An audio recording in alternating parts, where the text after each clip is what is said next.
Alrighty, it's June 25th, 2026, and I figured I'd do a quick little video of garden stuff because I haven't done much lately. And this month video is going to be heat prep for the most part. I still have a bunch of old seedlings and stuff over here, which I'm kind of filtering through what I can save, but I'm losing a bunch of these guys, and it's just getting too hot to try to keep anything like this alive during the summer in Texas, because it's about to start hitting 100 plus. I need to look through some plants over here. All these guys I watered recently, but I was just looking that this guy looks like it's struggling, so I may have missed. I need to go through here and make sure that my potted plants are in an area where I can easily water them and tell what's not watered. Strawberries have been getting baked in the sun. They were trying to produce strawberries and then just got baked into oblivion. That guy looks baked into oblivion. So it's really tough to manage potted plants in Texas once it gets to the summer. You really have to water these all the time and watch them like a hawk to make sure they don't get dried out. But this isn't really the focus of my main garden. I just try to keep everything going here.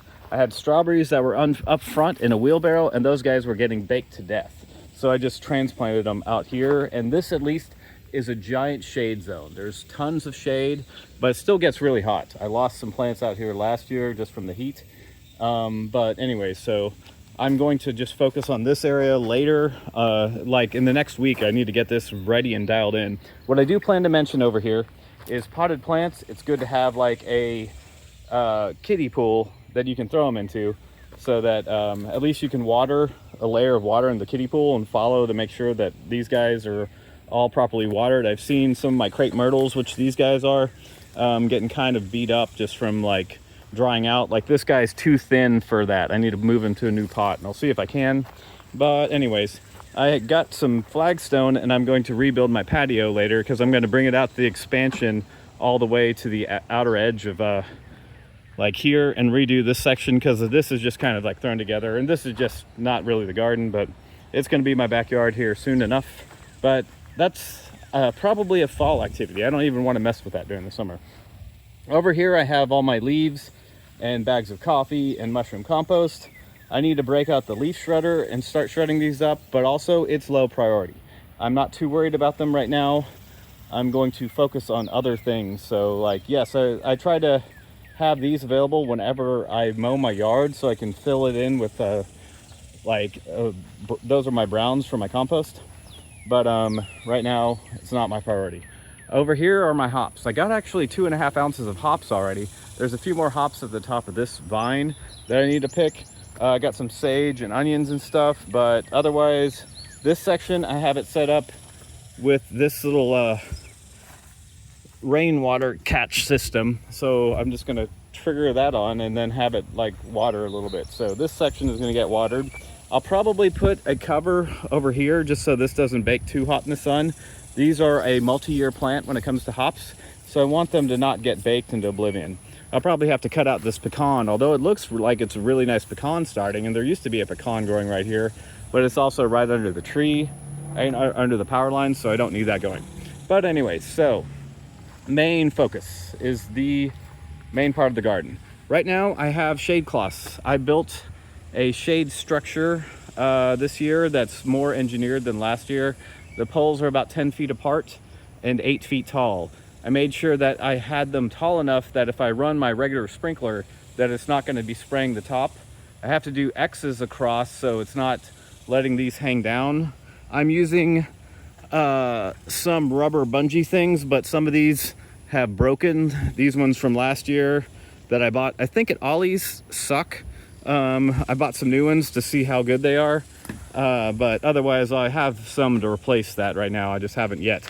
But otherwise, garden's doing really good. Other than the fact that I'm seeing a lot of like disease type stuff, like either spider mites. There are leaf-footed bugs that just flew away. That leaf-footed bugs are a pest of the garden. They will suck the life out of your tomatoes and leave a bunch of spots. So you can see this guy right here. He was hanging out on here, and they just suck into your tomatoes. I see plenty over there. I have plenty of tomatoes I need to pick.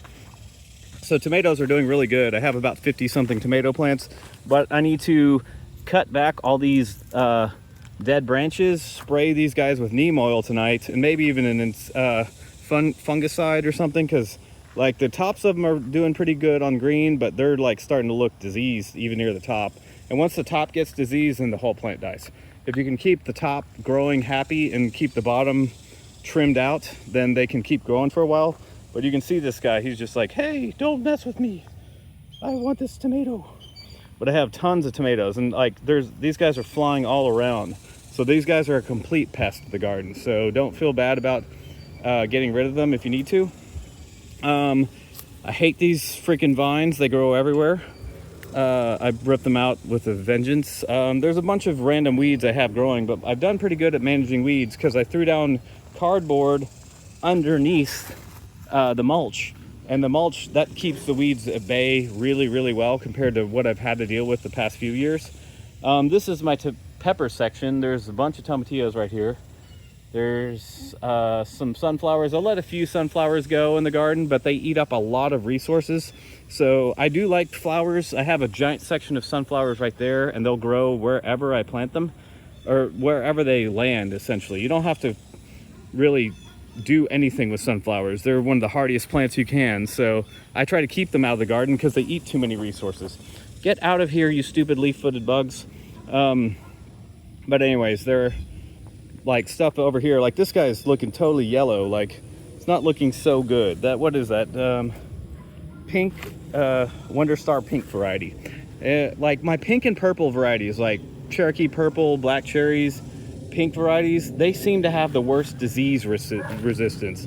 Like the San Marzano, nice and green up here. Some of those leaves are getting brown. San Marzanos do really well in the summer and keep producing. But otherwise, like, main thing is once you start getting into the upper 90s, you need shade cloths if they're going to be direct sun. Otherwise, it's going to bake everything. Especially tomatoes. Peppers don't mind. Basil doesn't mind. Cucumbers can do pretty well, but there's a bunch of other stuff that does not like the sun.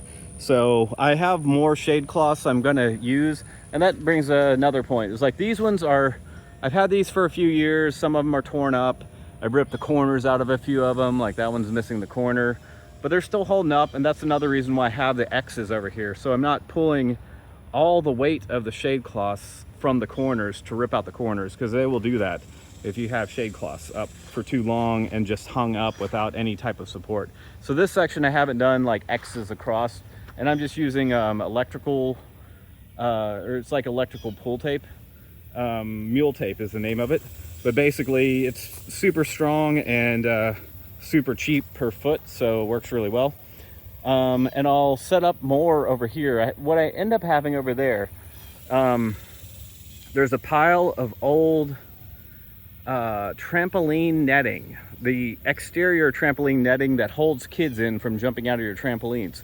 That stuff is super strong, super durable, and I'm like 40-foot long or 30-foot long sections, so I should be able to stretch those across. It might only be like 5 or 6 feet, but I have at least 4 of them, I think, maybe 5, and that should be able to cover most of the length from here to here. I'll probably start over here because the main thing is this tree isn't going to last forever. It's like halfway dead, so I'll have to take care of this tree. I have a giant pecan that's always going to have nice shade, and these guys are always shade, but the sun comes up from over here, and this zone right here is the bake zone. When it gets really hot, this section right here is the hottest. This gets super hot, so when it's like 105, this stuff's getting baked. Like, so you need a lot of mulch. I'm about to throw down more mulch. I had it watered yesterday, so this, like, you can see the bare soil here, and I will probably try to get more shredded leaf mulch and put down. But this section, I have rows of wood mulch, and then it was kind of like a elevated row where all the plants are growing out of. My cucumbers are doing really good. I lost almost every squash plant I had this season. This one still seems to be alive, but if you look right here, here's some squash bugs. These guys are just ready to murder them, and you have to be vicious with these guys because they will be vicious with your plants. I squash them by hand because I hate them. Sorry dudes, but you guys are a pest and destroy my food. So, and we just have plenty of them around here. They don't get any love from me. They will eat my plants alive. I lost every squash plant I had. They will go after my cucumbers and melons, but luckily those guys are doing really good already. So I have cucumbers over here. There's some Armenians. that are doing really good this year. Armenian cucumbers, and like you can see this guy right back here. That guy is massive. I can pick that now if I want. I'll get to it in a little while. I'm not picking stuff at the moment, but I'm trying to pick out the weeds out of here, try to throw down some more mulch, fill in the blanks over here because all my onions have now sprouted. So I have some basil over here, but I have plenty of space to throw in a few more plants if I need to. So that's going to be one of the next main things. But yeah, otherwise shade cloths is the main thing. It's going to get super hot in Texas. I've got more stones to do more border edging. That was one of the finds I found off Craigslist recently. More dead squash plants from squash bugs. So I've lost them all. I had one, like I barely got any squash this year. I've had other good years with lots of squash, but this year was not one of them. Lots of cucumbers here, lots of melons growing. Israel melons I'm hoping to get a few of because I planted a ton of seeds. I haven't had any melons ready to harvest yet, but they're close. I see some cantaloupes and some other ones growing. So we'll see what pops up out of this mess, but there's definitely a bunch of melons growing. I had watermelon over here, but I don't really see it take off. I'm not seeing the watermelon leaves. Some random tomatoes growing in the mix. But yeah, lots of stuff going on. There's multiple melons of varieties over here, and there's also another type of Armenian cucumber. I actually think it looks like it's crossbreeded with one of my Armenian cucumbers and some of the melons I have growing. So sometimes that can happen. But yeah, this looks like one of my Armenians. And like over there's one looks like an Armenian cucumber or a cantaloupe. So we'll see what happens, but otherwise plenty to do. I just figured I'd do a quick little video because I haven't done any lately. And yeah, there's a lot going on. And also potatoes, they're still going. I need to throw down some more mulch down here on these guys. I got these melons growing. I'm not sure which variety they are right offhand, but they are going, and we'll see. I scatter melon seeds all around the garden sometimes just to see how they'll do. Just fill in the blanks and take up space, because there's a lot of things that die and then you end up having more space. So I have a lot more plants to plant over here. I still had a bunch of seedlings that I can still plant. Tomato or strawberries are still going over here, and I lost my artichokes. Those guys died. There's a tiny little strawberry which I will now eat. And then yeah, I have seedlings over here which are set up in my sprinkler zone. I actually need to move this a little bit, but otherwise I'll set up a timer for the garden when it gets hot so that it waters in the morning. I'll have my shade cloths installed, and then I'll be out of town for a little bit this summer, so I want my garden to be watered automatically. So anyways, that's a quick little overview, a little bit longer than I intended to talk about, but I haven't posted anything lately. So the garden's doing good and lots going on, and I have a lot to manage, so time to get to managing. See you later.